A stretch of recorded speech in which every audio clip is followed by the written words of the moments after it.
বেইজিংয়ে Xi Jinping এর সঙ্গে বৈঠক শেখ হাসিনার রাষ্ট্রীয় ভবন দ্য গ্রেট হলে প্রধানমন্ত্রীকে গার্ড অব অনার। বাংলাদেশ ও চীন দ্বিপাক্ষিক বৈঠকে সই 21 সমঝোতা স্মারক। প্রথমবার ব্রিটেনের মন্ত্রিসভায় বাংলাদেশি বংশোদ্ভূত 2 নারী নগরমন্ত্রী হলেন বঙ্গবন্ধুর নাতনি টিউলিপ সিদ্দিক। স্থানীয় সরকারের দায়িত্বে রুশনারা, উচ্ছ্বসিত প্রবাসীরা। এবং অভিবাসীদের দুর্ভোগ কমাতে পর্তুগালের আদালতে যুগান্তকারী রায়। বসবাসের অনুমতি চাওয়ার 90 দিনের মধ্যে সিদ্ধান্ত না দিলে জরিমানার হুঁশিয়ারি। স্বাগত জানালেন আইনজীবী।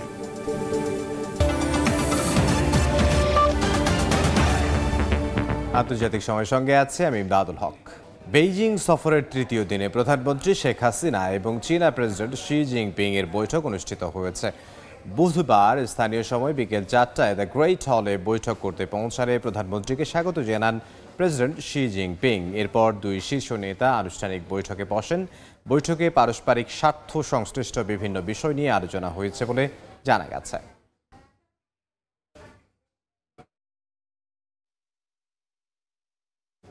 চীনে প্রধানমন্ত্রীর সফরের তৃতীয় দিনের বিস্তারিত জানবো। এই মুহূর্তে বেইজিংয়ে আছেন সহকর্মী ফারুক ভূঁইয়া রবিন। সরাসরি যাব তার কাছে।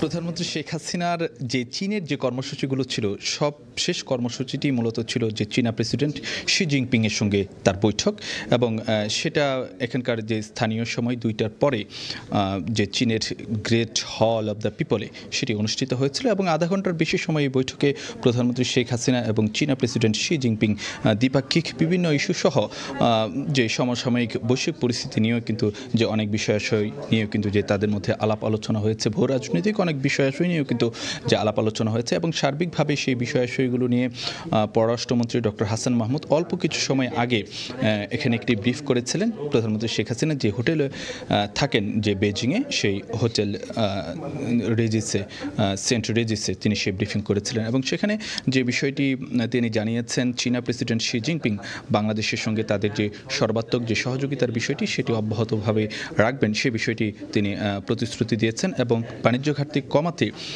যে বাংলাদেশ থেকে আরও বেশি পণ্য, বিশেষ করে আমদানির বিষয়ে চীনা প্রেসিডেন্ট তার অবস্থানের কথা বলেছেন, এবং একই সঙ্গে বৈশ্বিক ইস্যুতে বাংলাদেশের অবস্থানেরও প্রশংসা করেছেন শি জিনপিং। তবে যে বিষয়টি নিয়ে মানে চীনের সঙ্গে বরাবরই একটি যে আগ্রহের জায়গা থাকে যে রোহিঙ্গা সংকট সমাধানে কোনো আলাপ আলোচনা হলো কিনা, সে বিষয়টি নিয়ে পররাষ্ট্রমন্ত্রী ডক্টর হাসান মাহমুদ বলেছেন যে প্রধানমন্ত্রী শেখ হাসিনা এই বিষয়টি নিয়ে মানে আলোচনা ওঠানোর আগেই শি জিনপিং নিজেই সেই প্রসঙ্গে কথা বলেছেন, এবং তিনি বলেছেন যে রোহিঙ্গা সংকট সমাধানে চীন সর্বাত্মক সহযোগিতা করবে, এবং মিয়ানমারে বর্তমানে যে পরিস্থিতি রয়েছে, যে সংঘাতময় পরিস্থিতি রয়েছে, সেটি নিরসনের জন্য মিয়ানমার সরকার এবং প্রয়োজন বোধে যদি আরাকান আর্মির সঙ্গে যদি কথা বলতে হয় সেটিও চীন কথা বলতে প্রস্তুত, সে কথাই কিন্তু যে তিনি বলেছেন। তবে তিস্তা ব্যারেজ নিয়ে বৈঠকে কোনো কিছু আলোচনা হয়নি বলেই কিন্তু যে পররাষ্ট্রমন্ত্রী জানিয়েছেন। তো এই ছিল আমার কাছে সবশেষ খবরাখবর।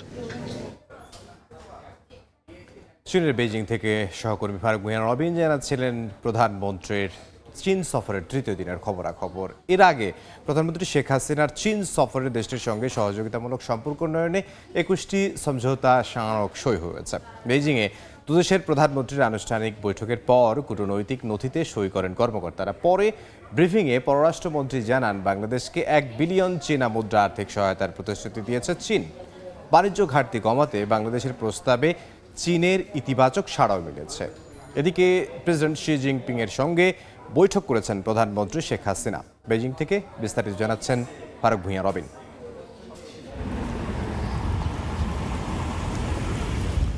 চীন সফরের তৃতীয় দিন সকালে রাজধানী বেইজিংয়ের ঐতিহাসিক দ্য গ্রেট হলে আসেন প্রধানমন্ত্রী শেখ হাসিনা। তাকে স্বাগত জানান চীনের প্রধানমন্ত্রী লি কিয়াং। বেজিংয়ে স্থানীয় সময় বুধবার বেলা 11টায় দ্য গ্রেট হলের লাল গালিচায় হেঁটে প্রেজেন্টেশন লাইনে থাকা সফর সঙ্গীদের পরিচয় করিয়ে দেন 2 প্রধানমন্ত্রী। এরপর দেয়া হয় গার্ড অব অনার। লাল গালিচায় হেঁটে চীনের 3 বাহিনীর সুসজ্জিত গার্ড পরিদর্শন করেন প্রধানমন্ত্রী শেখ হাসিনা। সম্মান জানানো হয় গান স্যালুটে, বাজানো হয় 2 দেশের জাতীয় সঙ্গীত।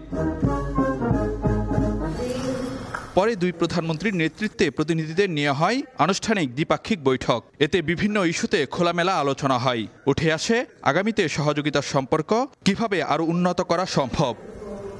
এরপর দ্য গ্রেট হল অব দ্য পিপলে শেখ হাসিনা এবং লি কিয়াংয়ের উপস্থিতিতে দুই দেশের মধ্যে 21টি সমঝোতা স্মারক সই এবং 7টি নতুন ঘোষণাপত্র দেয়া হয়। সংশ্লিষ্ট মন্ত্রী ও ঊর্ধ্বতন কর্মকর্তারা এসব নথি হস্তান্তর করেন। 21টি সমঝোতার মধ্যে 2টি নবায়ন করা হয়েছে। পরে চীন বাংলাদেশের দুই শীর্ষ নেতার বৈঠকের বিষয়ে হোটেল রেজিসে ব্রিফ করেন পররাষ্ট্রমন্ত্রী ডক্টর হাসান মাহমুদ। জানান, বাংলাদেশকে বড় অঙ্কের আর্থিক সহায়তা দেওয়ার প্রতিশ্রুতি মিলেছে। রপ্তানি বাণিজ্য বাড়াতেও দেশটি সম্মত হয়েছে বলেও উল্লেখ করেন ডক্টর হাসান মাহমুদ।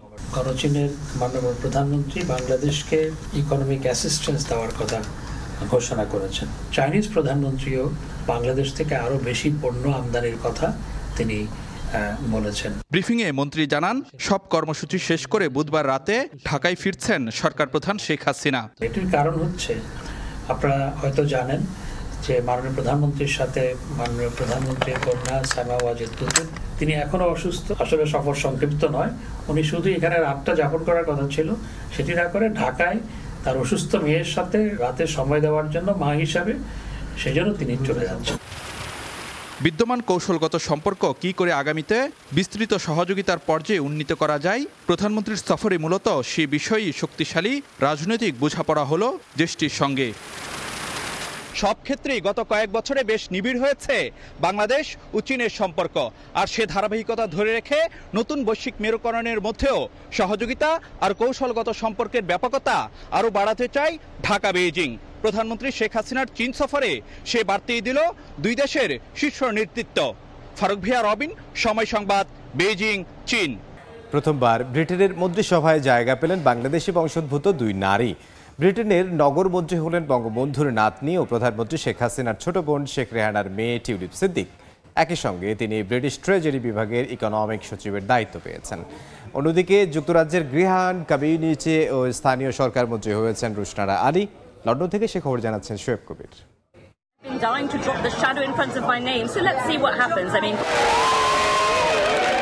যুক্তরাজ্যের সাধারণ নির্বাচনে বিপুল ভোটে জয়ের পর সময় সংবাদকে দেওয়া সাক্ষাৎকারে মন্ত্রী হওয়ার ইচ্ছা প্রকাশ করেছিলেন বঙ্গবন্ধু শেখ মুজিবুর রহমানের নাতনি টিউলিপ সিদ্দিক।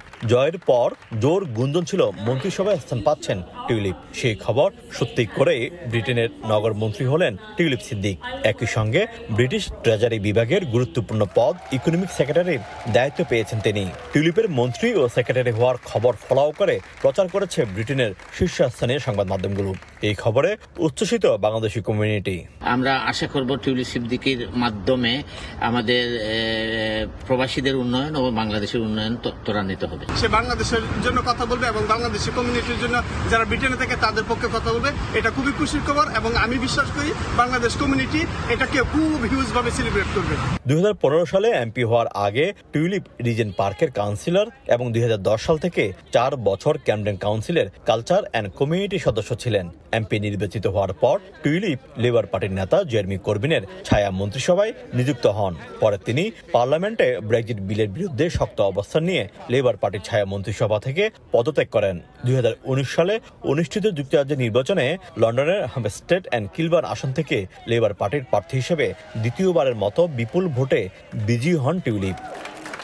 এদিকে বাংলাদেশি বংশোদ্ভূত আরেক নক্ষত্র রুশনারা আলীও জায়গা করে নিয়েছেন ব্রিটেনের মন্ত্রিসভায়। তিনি গৃহায়ণ, কমিউনিটি এবং স্থানীয় সরকার বিষয়ক মন্ত্রীর দায়িত্ব পালন করবেন। মাত্র 16 বছর বয়সে লেবার পার্টির সদস্য হয়ে ব্রিটিশ রাজনীতিতে নাম লেখান টিউলিপ সিদ্দিক। হয়েছিলেন কাউন্সিলর, এমপি, ছায়ামন্ত্রী আর এবার হলেন সরকারের নগরমন্ত্রী। ব্রিটেনের নতুন প্রজন্মের মাঝে তুমুল সম্ভাবনাময় যে কয়জন রাজনীতিবিদের নাম বারবার উঠে আসে তাদের মধ্যে টিউলিপ সিদ্দিক অন্যতম। শোয়েব কবির, সময় সংবাদ, লন্ডন। শুরু হয়েছে মার্কিন নেতৃত্বাধীন পশ্চিমা সামরিক জোট ন্যাটোর 75তম শীর্ষ সম্মেলন। ওয়াশিংটন ডিসিতে শুরু হওয়া এই সম্মেলনে যোগ দিতে যুক্তরাষ্ট্রে এখন বিশ্ব নেতারা।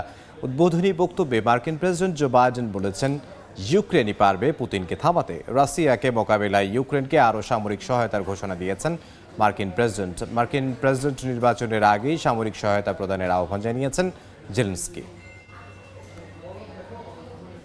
সরকারের কঠোর অবস্থানের পরও অভিবাসীদের দুর্ভোগ কমাতে একের পর এক আদেশ দিচ্ছেন পর্তুগালের সর্বোচ্চ আদালত।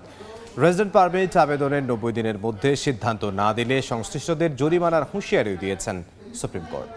অভিবাসন ইস্যুতে বিচারকদের এমন আদেশকে যুগান্তকারী বলছেন রিটকারী আইনজীবী। তারিকুল হাসান আশিকের রিপোর্টে বিস্তারিত।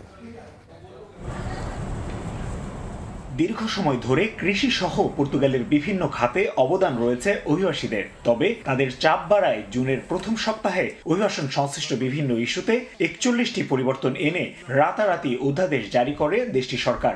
এর বাস্তবায়নের পরপরই অনিশ্চয়তায় পড়ে দেশটিতে প্রবেশ করেও সে সময় চলমান বৈধকরণ প্রক্রিয়া শুরু করতে না পারা বিপুল সংখ্যক অভিবাসীর ভবিষ্যৎ। সেই সঙ্গে আবেদনের পর রেসিডেন্স পারমিট পেতে বা নবায়নেও দীর্ঘসূত্রিতার অভিযোগ ছিল সংশ্লিষ্টদের বিরুদ্ধে। তবে অভিবাসীদের দুর্দশা কমাতে পর্তুগালের সর্বোচ্চ আদালতের ভূমিকা ছিল বরাবরই প্রশংসনীয়। সবকিছু ঠিক থাকলেও রেসিডেন্স পারমিট ইস্যুতে উদাসীনতা বা দীর্ঘসূত্রিতার অভিযোগের প্রায় সব রায় এসেছে অভিবাসীদের পক্ষে। এবার কঠোর অবস্থানে দেশটির সুপ্রিম অ্যাডমিনিস্ট্রেটিভ ট্রাইব্যুনাল আবেদনের 90 দিনের মধ্যে রেসিডেন্স পারমিট বিষয়ে সিদ্ধান্ত না দিলে সংশ্লিষ্টদের জরিমানা করা হবে মর্মে আদেশ দেন ট্রাইব্যুনালের 10 জন বিচারক। বিচারকদের এই সিদ্ধান্তকে যুগান্তকারী বলছেন রিটকারী আইনজীবী। It's a unique decision because for the first time in Portugal, 10 judges, I mean all the judges of the Supreme Court, decide in favor of the immigrants. পর্তুগালে আসা অভিবাসীরা বিভিন্ন আইনে আদালতের সাহায্য নিয়ে দেশটিতে বৈধ হতে পারবেন বলেও জানান সংশ্লিষ্টরা। তারিকুল হাসান আশিক, সময় সংবাদ, লিসবন, পর্তুগাল।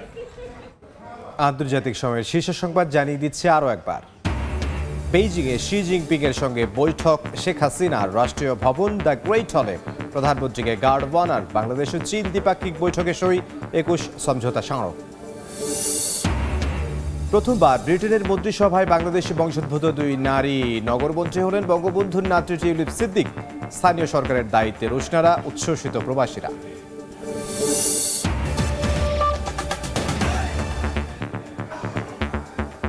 এই ছিল আন্তর্জাতিক সময় সংবাদের সঙ্গে থাকবেন সহকর্মী রাইসা জান্নাত। ধন্যবাদ ইমদাদ। সময় সংবাদ নিয়ে ফিরছে কিছুক্ষণ পরে, সঙ্গেই থাকুন সময়ের।